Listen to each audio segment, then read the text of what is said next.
Welcome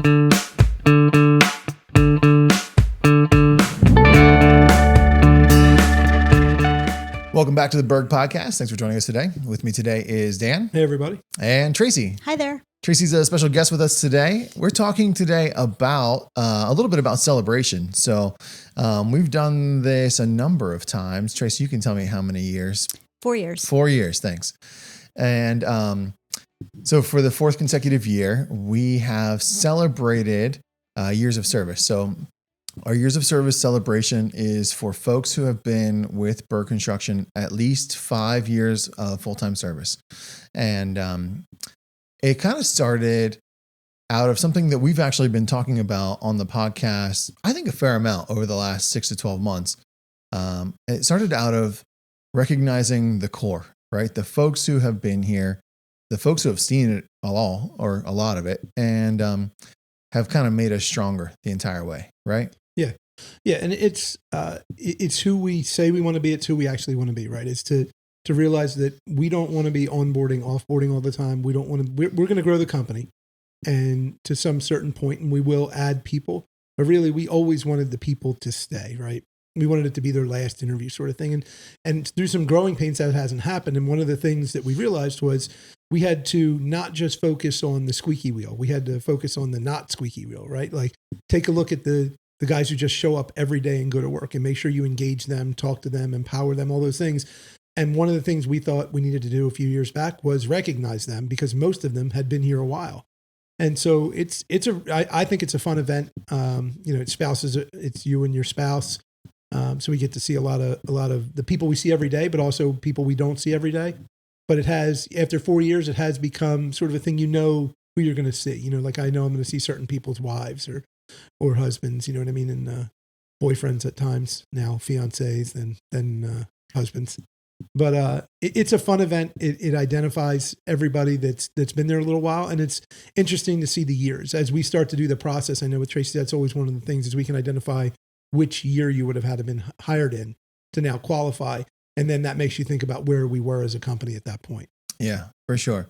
It's fun to see the list grow. I love celebrating the folks who've been with us 10, 11, 12 years, but watching kind of like the first timers list grow is really neat. Seeing the people who are passing that 5-year mark, because I think in a lot of ways, there's no certainty in anything we do in life besides death, trash, and taxes, right? We talk about those three things. Yep. Pretty much you can always assume will exist. You can count on those. But we look at kind of some of those milestones and we say, like, 5 years is kind of a big deal. You stick with something for 5 years, that's usually a tell in our world that it's working. Mutually, it's working for us, it's working for them.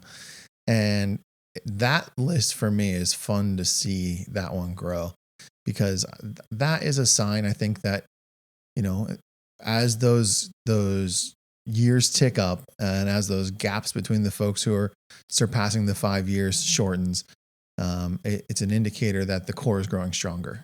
And that's worth celebrating. Yeah, for sure. And they do a really nice job. Maybe Tracy can sort of break out sort of like what there's a lot of legwork that goes into it that nobody realizes. And you show up and you see this stuff, but you don't think about it from any phase of what actually goes on behind the scenes. And sort of, Trace, where does it start for you? Like when do you have to start planning? We usually start planning in September and October of the previous year. Okay. So for the event we had in March, we started planning in September last year. Okay. And this year was special because Tracy was a 5-year. I was a guest and not just someone there to not welcome just you. The party planner. Correct. She still was welcoming people. Yes, of course. She can't help it. She can't help herself with that. We talked which about I love, which I appreciate. Right. But we talked about it. I said to her, like, this is about you as well. I don't want you to, just continue to do what you do every day.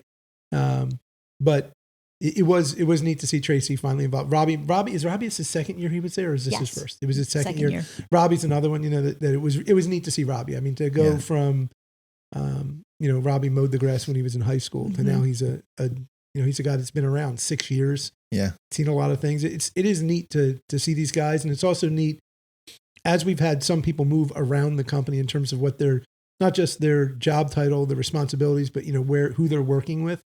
and to see the guys still like come together, they almost go back into the group that they spent the most time with. A lot of times you actually notice it, Mm-hmm. But it was a lot of fun. I enjoy it. I really enjoy getting to see people outside of the normal environment. Like, it's one thing to go to a job site and I get to visit the guys and it's what they do every day, but to get to see them as people outside of that, with their spouse it's enjoyable. Yeah, for sure. I think, Trace, you want to talk about a little bit about like the how we arrived at sort of what we do here, right? I mean, so the idea being like we tried several years ago to sort of figure out like ways to celebrate as a group. And we were really struggling for a long time to figure out our business is tough. Correct. Right? It's hard to get people together. Our folks are scattered. Our folks are at a variety of sites. Their sites may or may not be anywhere near their homes. So to get people to a site, to home, let them go clean up, get them back out to an event, that's super challenging. But this one came out of the idea, I think, that Ford's like super loyal to, as long as he feels like you still buy into what's happening, that you still care, right? And so I think this one started because of that. So when you kind of look back at 4 years ago when we started doing this, we were coming through COVID, and we, like a lot of companies, have faced a lot of turmoil in COVID, the shutdown, the like what happens to our folks, how do we take care of them? And I think coming out of COVID, this was one of the ways that Ford said, like, we kind of survived some things as a group, and it's been primarily because of these folks. Correct. So the first year we did the dinner was 2022. So that would have been celebrating the class of 2021. So that was the first year. So anyone that hit that 5-year milestone was invited, but some folks had been here longer. So they were here longer. So they had other milestones that they, in some cases, surpassed. So we just talked about what it could be. And we thought maybe the best thing to do would be a dinner after hours. We landed on a location, which is local. And then we decided what would be the best time between Dan and operations to get everyone out of work early enough, get them home to their families or to get their spouse or significant other, maybe get the kids off the school bus, get the babysitter, get them to and from baseball practice or whatever that looked like. And then when is the best time of year to do it? And we landed on March, and typically the end of March is where we thought we would be safe to be out of snow, not having any evening or long days. And fortunately for us, with the exception of, I think, the 2024 year, which we may have done in the first week in April, which then we were really into baseball season and had a little more organization for some of our team to do. So the end of March is typically where we do it now, and then we really get the most participation, except for our lacrosse coach. Yes, that's fair. Brian hasn't made one, although he does a lot of things behind the scenes. Yeah, that's fair. I have not celebrated. We haven't been able to celebrate you at the event. Yeah. Trace, do you remember how many folks were at the event the first year? And that's a big ask. I didn't ask you to prep for this kind of question. I don't. But I would guess probably 25.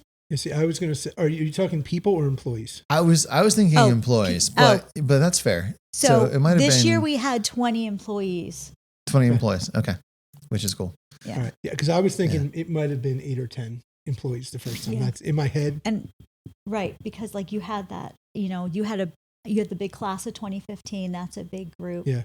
And then the class of 2018 was a large group as well. So Yes, and we could talk about that. last year we jumped. You wouldn't think of it in a company that we would use that sort of language like a school, right? Like you're Sure, the class of, yeah. Mars going to be the class of 2030. And Unbelievable. and you wouldn't think about it, but we do think of it that way. And I think it speaks to our hiring.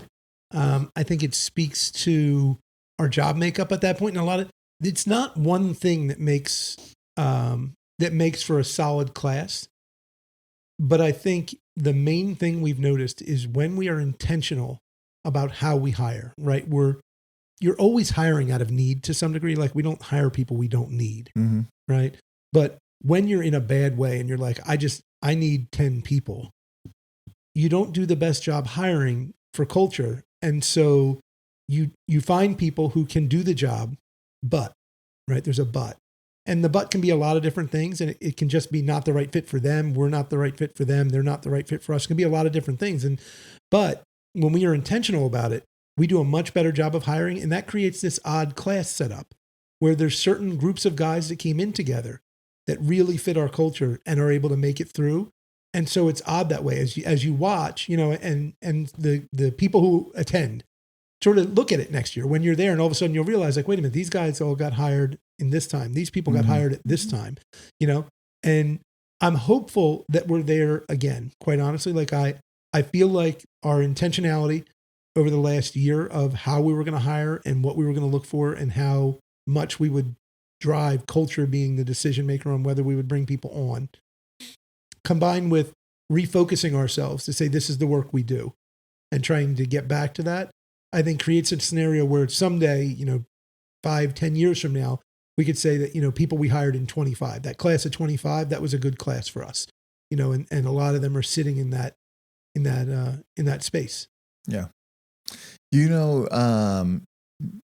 Like you're obviously heavily involved in the hiring process, right? Tracy sees pretty much every face that comes through the door. And when you're going through like an event like this, I think, is it hard not to kind of like also have in the back of your head the ones that got away? Like, Oh yeah.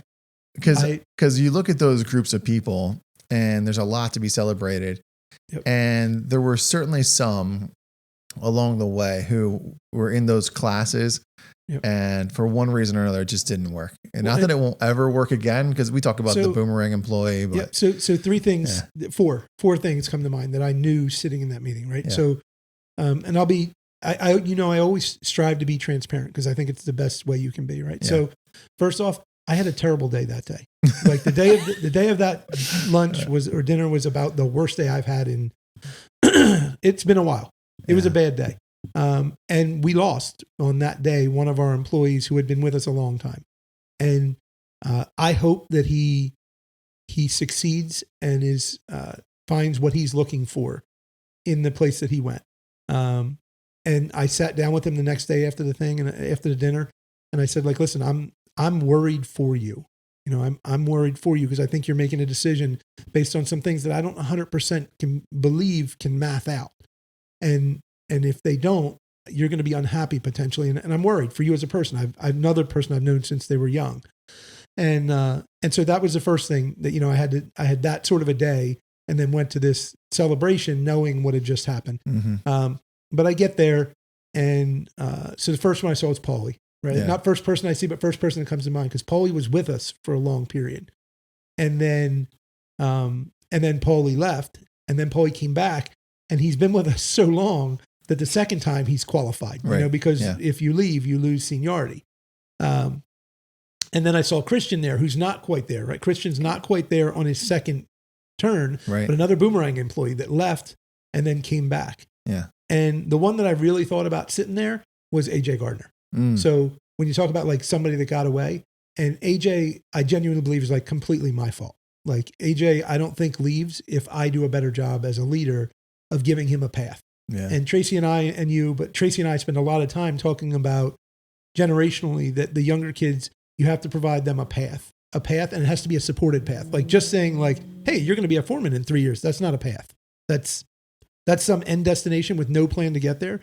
And AJ was so good of an employee and did everything you wanted him to do that he just naturally progressed, and I put way more on him than I should have without ever really talking to him about it. So sitting in that meeting, having had a rough day dealing with it, it really stuck with me because I was like, okay, what mistakes did I make or not make with people that ends up with them in this dinner? Because every time when Tracy, whether I am actually involved in the onboarding process or Tracy just brings them to me and says, hey, Dan, I'd like you to meet so-and-so.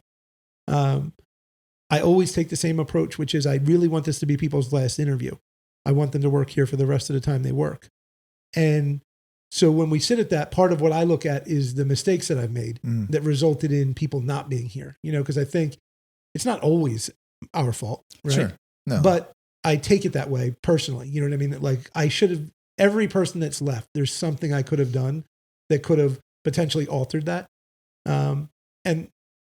And that's true. Now, some of them, there's something I could have done, but it wouldn't have changed them as people just not being a good culture fit for us. But it is something I think about sitting there is, and I also trying to identify what's the difference, right? Like what makes one of our guys that's been here, you know what I mean, a while, a Joe Stauffer, Levi, any of those guys, what makes Justin Boyer, what makes them have gone through the rough patches and been okay?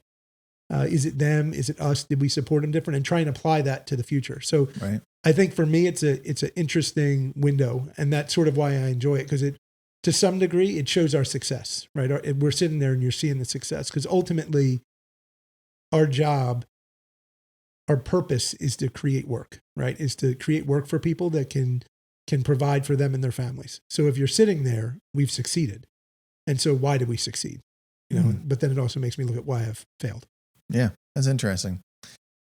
Yeah, in a weird twist, I don't think I would have been that analytical about it, like, which is different for you and I. Yeah. But it's the most people-oriented piece of what I do. You know what I mean? Like sure, that's fair. I love operations because it's really simple. You know what I mean? Like I have a track hoe. It can load a certain amount of dirt and that truck can move. This is all just math. Really simple. Yeah. But when you make me sit in the room with the 20-something people who have been with us for, some of them for a decade, it makes me think about not the operation. It makes me think about everything that actually makes the operation happen. Yeah. And so I think I turn more like introspective or analytical about it.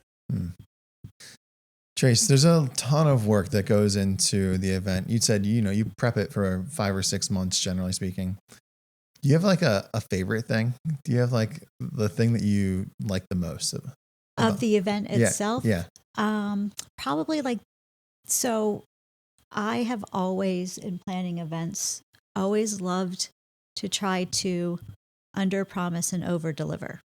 So my favorite thing is trying to figure out, like me and the fund committee, try to figure out what can we do that would be next level that will try to up it from the previous year, and what can we do that is going to impact the team and have them say, I'm really glad I came.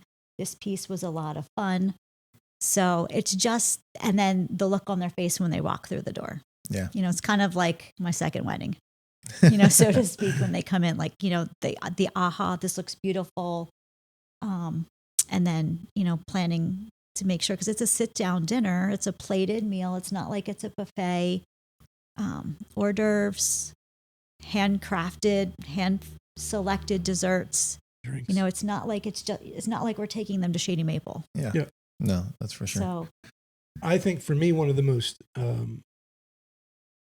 rewarding parts is honestly seeing Ford interact with everybody, because he's, as we've grown, Ford's interaction is less direct at times.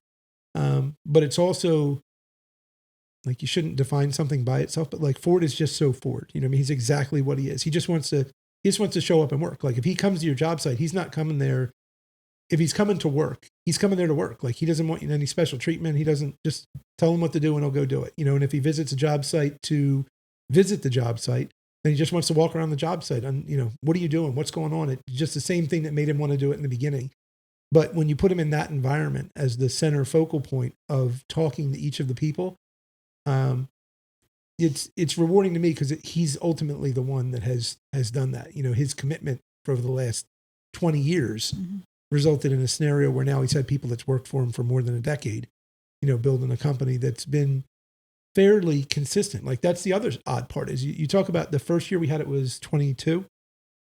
Yeah. So 22 we were celebrating people from 21, so 16 on. But as you said, there was people from 2012 on. So you were. I remember that from the first meeting that we were as a group we talked about it, and we were trying to figure out what do we do for Joe Griffin. Right? Sure. Like how do we call out Joe Griffin, who when he first worked here, you could. Wear shorts and a tank top, and you know what I mean. There was so many. It was so different. There was 8 or 10 people, whatever it was. Everybody was either related to Ford or knew him since he was a kid. Versus what the company has become. And I remember in that first meeting, that was one of the things: is what do we do that can sort of acknowledge where we've come and where we've gotten. And as the group gets bigger, their experience changes. And so I also think I think it can be beneficial for us long term when we do that sort of thing. When you get to see guys who have been here more than 8 years start to talk to guys who have been here only 5 years, because very different things happen post-COVID and pre-COVID. So the 3 years before COVID are very different than the 3 years after COVID. So I think that's really important for us in building culture. Is sort of bridging that piece to say like, hey, this is when we came up with the idea of the logo, and this is when we came up with the core values and the mission and all that things. This is where it all came from, and don't lose that. Remember that, and then work back to it to have everybody know it, just like when we did it the first time. So for me, I also look at that piece of it. Yeah, for sure. Chase, have there ever been out of the 4 years we've had so far a moment where you had to like scramble at the last minute because something was going wrong? Last year, I think when I had miscounted the number of guests that were coming and thought that I had missed a gift for someone. And literally we were scrambling like while we were setting everything up and guests were coming through the door. Sending people to the store. But it turned out we had everything we needed. It just had gotten misplaced. But like my heart was in my stomach. I can imagine with how much you love the details that one would have had you spinning a little bit. Right, because I'm like, how could I have missed this? And it turned out everything we needed was there, and we could have made it all work, and no one would have been any of the wiser. But I love though the fact that everyone enjoys coming just as much as I love hosting them, or we love hosting them. But them and their guests, and like Dan was saying about the group, because some of them may start out in one division and move to the other, so they don't necessarily see each other or have that opportunity to interact with their teammates, except at maybe the Christmas luncheon or training day or something like that. So I really enjoy like the smiles and literally like the reacquaintances that are happening that night. Well, you know what else I think is interesting is and Tracy and I laugh about it often, is it's juxtaposition is what it is. The idea of matching up who we are on a day-to-day basis, right? Like we're literally a lunchbox group. Like that's who we are. You know what I mean? Even like internally in the office, like we all bring lunchbox to work. You know what I mean? It's like that's who we are. And when Ford and Tracy and Tamara and everybody got together and decided like how they wanted this to go and started to present it and come out with the idea. And then you and I got involved, and Tracy or Kelsey got involved, that what the meal is, right? Like it's not only not a buffet, you know what I mean? It's not like you're going and you're getting meatloaf, you know what I mean? Like it's not a lunchbox meal, you know what I mean? Like and every year I laugh about it because I'm kind of a plain guy when it comes to eating. I like good food, but I like certain things in good food. Right. And when Tamara and Ford craft this menu every year, I'm like, oh man, they're killing me here. Like I'm gonna have to deconstruct this thing to get back to the base that I want. And this year, one of the funny things was Kelsey had ordered the pasta. Yeah. And her pasta comes out, and it's got like 3 giant chicken tenders on it because Kels loves chicken tenders. And Kels was looking around as if everyone would have gotten chicken tenders, which there's no way that meal did not have chicken tenders on it. Right. Yeah. And likewise, I don't like crab. I don't like seafood. Even though I go to the beach a lot, we're not getting into it. I don't like seafood. So I had said to Tori, I think I told Tori, I was like, hey, just either tell them I don't want the crab on that steak. Like, you can put it on the side because Aaron will definitely eat it, but I don't want it on the. And I walked in and Dan was like, "Can you please explain to me why you don't want the crab?" And I was like, "I don't eat seafood." And he was like, "What? That doesn't even make any sense." And I was like, "Yeah, I don't want it on the steak. I didn't want it anywhere near it, But the juxtaposition of that to see, like JD was sitting next to me, and JD was like, "This is a good steak. Like, come back here." Like, just because we wouldn't go there and order. We wouldn't do that regularly, So it's really neat that the company is able to provide for the guys in that way, for the whole team to be able to say, like, you're going to have a meal and you can have things you may not normally order when you go out with your kids. Yep. Yeah, for sure. Yeah. Yeah. It's a cool event, and it's become a really fun tradition. Someday Brian's going to I will attend someday. One day. Yeah. I warned him next year he might be attending. He might be like zip tied to a chair. I'll just go, like, Brian, sit down here real quick. Yeah, We'll have a meeting. we could probably, depending on his schedule, I'm sure we can probably find a substitute or a stand-in coach for that night. How about Clemis? Can we get Clemis? We know a guy. I know a couple. Clemis, I don't know. Clemis, he's a busy guy. He's creeping up there too. Yeah, Clemis is creeping up there. Yeah, he's a busy guy. So, yeah. So, I think it's a great event. I think it fits right in with what we do, with when we want to have the outings a couple times a year. And you sort of see us do it with different things because it's important. I mean, you spend a lot of time with these people every single day. And I think there's real value in your family getting to see the people you work with and know them as just more than a name. Yeah. So that's for sure. That's probably the most rewarding of the pieces is knowing that. The next day, I think Angie sent me a clip or something, and she was like, "Would Aaron eat this?" Because Aaron eats like a lot of seafood, and it was some like massive seafood tower, And it's just funny, like it says something about the company that one of my teammates' wives sends me a message and said, "Hey, show your wife a picture of this," and it was a message to me because she has Aaron's number. Like she could have texted Aaron, but she was like sending it to me to like spark a conversation. And so I think it really shines on who we are, and it's one of the things I hope we do for as long as we keep this going. That's how long I want to do this. So. Yeah, that's probably a good place to wrap it up. So it's a fun event. It's something that I feel like people really have started to look forward to every year.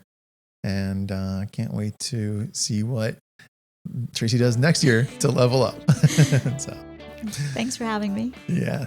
Thanks for joining us today, folks. We hope you got something from this episode, and we hope you come back.